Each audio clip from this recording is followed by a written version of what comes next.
जीवन में असली वसंत तब आता है जब जीवन में कोई संत हो। एक वसंत तो बाहर का आता है साल में एक बार, फिर बसंत के बाद पतझड़ आ जाए।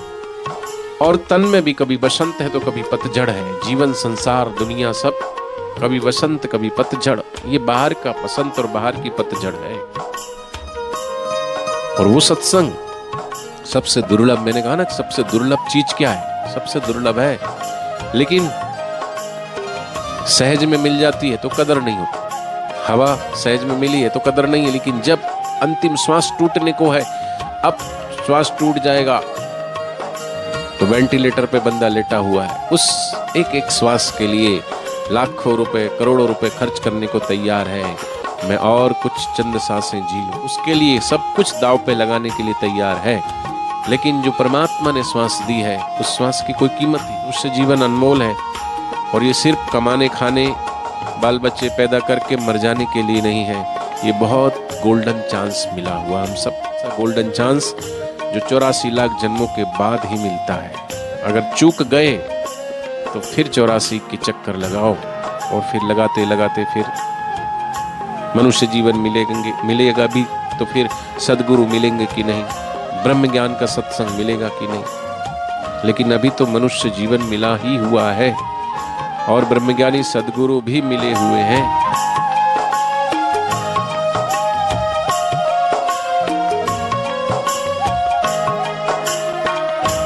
सदगुरु जो ईश्वर तक लेके जाता है हमें। कहते संत न होते जग में तो जल मरता संसार। जीवन में असली वसंत तब आता है जब जीवन में कोई संत हो। एक वसंत तो बाहर का आता है साल में एक बार, फिर बसंत के बाद पतझड़ आ जाती है। और तन में भी कभी बसंत है तो कभी पतझड़ है। जीवन संसार दुनिया सब कभी बसंत कभी पतझड़, ये बाहर का बसंत और बाहर की पतझड़ है। पतझड़ समझते हो ना, पत्ते झड़ जाते पेड़ से, फिर नए पत्ते आ जाते। ऐसी ये दुनिया है। एक होती इकुनिया, दूसरी होती दुनिया। और दुनिया कहे मैं दूरंगी पल में पलटी जाऊं, सुख में जो सोए रहे वाको दुखी बनाऊं। सुखी सुखी हम सब कहे सुख में जानत नाही, सुख स्वरूप आत्म अमर जो जाने सुख पाही।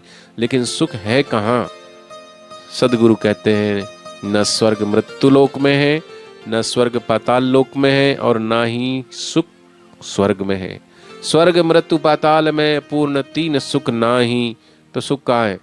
बोले सुख साहिब के भजन में और संतन के माही। सच्चा सुख साहिब माने उस परमात्मा का ध्यान, परमात्मा का सुमरन और संतों का सत्संग। और वो सत्संग सबसे दुर्लभ, मैंने कहा ना सबसे दुर्लभ चीज क्या है, सबसे दुर्लभ है, लेकिन सहज में मिल जाती है तो कदर नहीं होती। हवा सहज में मिली है तो कदर नहीं है, लेकिन जब अंतिम श्वास टूटने को है, अब श्वास टूट जाएगा तो वेंटिलेटर पे बंदा लेटा हुआ है, उस एक एक श्वास के लिए लाखों रुपए करोड़ों रुपए खर्च करने को तैयार है। मैं और कुछ चंद सांसें जी लूं, उसके लिए सब कुछ दांव पे लगाने के लिए तैयार है। लेकिन जो परमात्मा ने श्वास दी है, उस श्वास की कोई कीमत ही नहीं है। अनमोल तेरा जीवन किस ओर जा रहा है, किस ओर तेरी मंजिल, तू किस ओर जा रहा है। ये मनुष्य जीवन अनमोल है, और ये सिर्फ कमाने खाने बाल बच्चे पैदा करके मर जाने के लिए नहीं है। ये बहुत गोल्डन चांस मिला हुआ हम सबको, ऐसा गोल्डन चांस जो 84 लाख जन्मों के बाद ही मिलता है। अगर चूक गए तो फिर 84 के चक्कर लगाओ, और फिर लगाते लगाते फिर मनुष्य जीवन मिलेगा भी तो फिर सदगुरु मिलेंगे कि नहीं, ब्रह्म ज्ञान का सत्संग मिलेगा कि नहीं। लेकिन अभी तो मनुष्य जीवन मिला ही हुआ है और ब्रह्मज्ञानी सदगुरु भी मिले हुए हैं। ऐसा सुनहरा अवसर पाकर भी अगर हम उस परमात्मा की तरफ, क्योंकि हम कोई निगुरा व्यक्ति ये तो कह सकता कि प्रभु आपने मनुष्य जीवन तो दिया था लेकिन मेरे जीवन में कोई गुरु नहीं थे, क्योंकि गुरु भी तो आपकी कृपा से प्राप्त होते हैं। ईश कृपा बिन गुरु नहीं, गुरु बिना नहीं ज्ञान, और ज्ञान बिना आत्मा नहीं, आपने तो कहा है। कोई व्यक्ति कह सकता है, निगुरा व्यक्ति, कि मेरे जीवन में कोई सच्चे गुरु नहीं थे तो इसलिए मैं परमात्मा की तरफ नहीं चल पाया। हाँ, वृक्ष, पेड़ पौधे, गधा, कुत्ता, बिल्ली, सुअर ये तो कह सकते परमात्मा से कि प्रभु इसमें मेरा क्या कसूर है, मैं आपकी भक्ति नहीं कर पाया क्योंकि मैं वृक्ष था, मैं आपकी बंदगी नहीं कर पाया क्योंकि मैं पशु था, पक्षी था, पेड़ था, पौधा था। लेकिन मनुष्य ये बहाना भगवान को नहीं कह सकता कि प्रभु मैं भगवान का भजन कैसे। भगवान कहेंगे तुझे भगवान का भजन करने के लिए तो मनुष्य जीवन मिला था। मनुष्य जीवन मिला किस लिए? दुर्लभो मानुष्यो देह, जो मनुष्य जीवन दुर्लभ है वो हमें परमात्मा ने दिया है। और ऐसे क्षणभंगुर मनुष्य देह में हम ऐसे ऐसे चीजों को एकत्रित कर रहे हैं जिसको छोड़ के मरना है एक दिन, सब कुछ छोड़ के जाना है। लेकिन जो साथ नहीं छूटेगा, जो साथ देगा, उसकी तरफ हमारा ध्यान ही नहीं है, उस तरफ हमारा ध्यान ही नहीं, वहां हमारी पकड़ ही नहीं है। जैसे रेत को मुट्ठी में बंद करना चाहे तो रेत में मुट्ठी बंद नहीं होती। जैसे कोई ओस की बूंदों से प्यास बुझाना चाहे तो ओस की बूंद से प्यास नहीं बुझती। ऐसे कोई संसार में रहकर के सुखी होना चाहे तो संसार से सुख मिलने वाला नहीं है। सच्चा सुख संतों के सत्संग में है, गुरु के सानिध्य में है, गुरु के सत्संग में है। इसलिए कबीरदास जी ने भी मांगा तो सत्संग मांगा, हनुमान जी ने भी मांगा तो सत्संग मांगा, मीराबाई ने भी अपने गुरु से सत्संग मांगा, और भगवान श्री राम ने भी सबरी को सत्संग ही सुनाया। वशिष्ठ जी ने भी सत्संग सुनाया, विश्वामित्र जी ने भी सत्संग सुनाया, और सुखदेव महाराज जी ने भी राजा परीक्षित को सत्संग ही सुनाया। क्योंकि सत्संग से ही विवेक जगता है, और विवेक जगता है तभी संसार से वैराग्य होता है, और जब संसार से वैराग्य होता है तभी जीवन में भक्ति फलित होती है, ज्ञान फलित होता है। क्योंकि जब तक वैराग्य नहीं है, इसलिए भगवान श्री कृष्ण भी अर्जुन को कहते, अगर मेरी प्रेमा भक्ति को पाना चाहते हो तो इंद्रिय अर्थेषु वैराग्य, इंद्रियों के अर्थ में वैराग्य, अर्थात जो आंख से दिख रहा है, जो सुनाई पड़ रहा है, जीभ से चख रहे हैं, इंद्रियों के सुख में ही भाग रहे हो, इससे थोड़ा वैराग्य करो।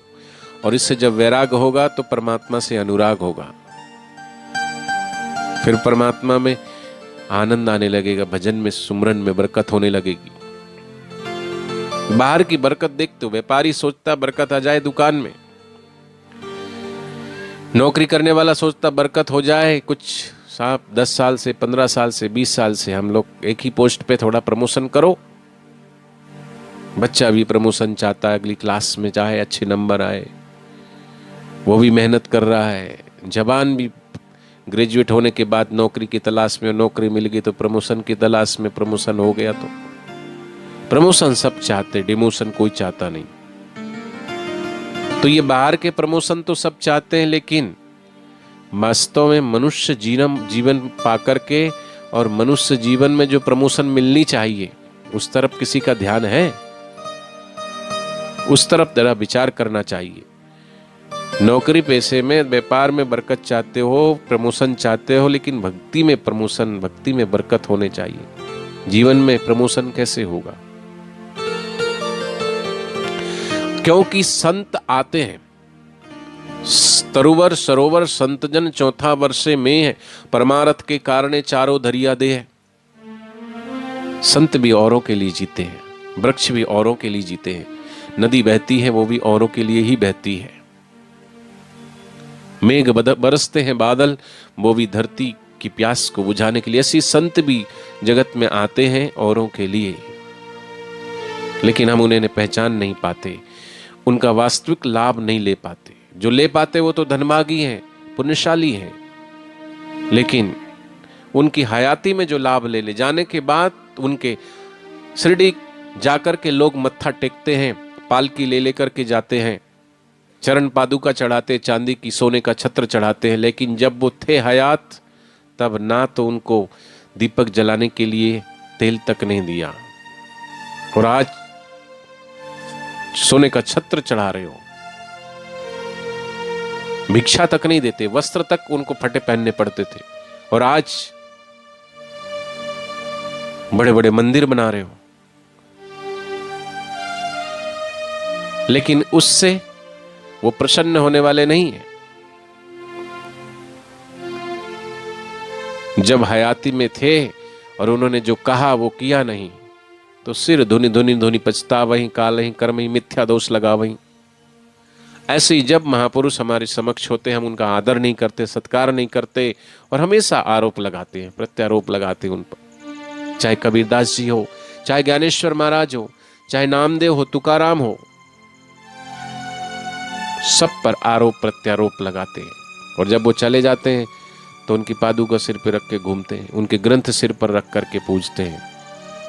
लेकिन उनकी हयाती में जो लाभ होता है, उनकी हाजिरी से जो जीवन में रूपांतरण होता है, मूर्ति तुम्हें पुकारेगी नहीं, ग्रंथ तुम्हें तुम्हारे विवेक को नहीं जगाएंगे।